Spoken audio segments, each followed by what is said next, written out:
Hey there guys, my name is Marcus, and in this video I'm going to show you how you can simply hide posts from your friends. So let's start. The first thing you want to do is, there are two ways how you can do it actually. The first way is when you would go to your profile, you can simply have whatever post you got, edit privacy of the post, and you have friends expect, and no one else from here will be able to see it, right? So this is the first way. Or only me, right? Or only specific friends. So only specific friends will be able to see this post when you're going to post it.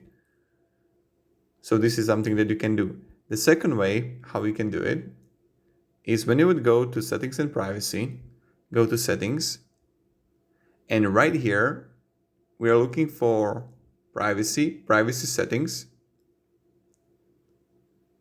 or public posts.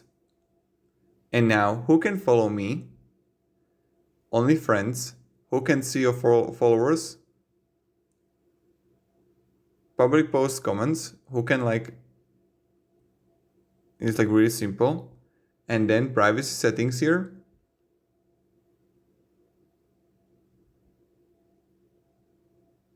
Who can see our future posts? And right here, you can change it to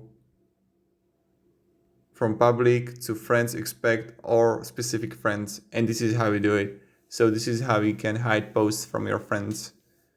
And have a great day and goodbye. See ya.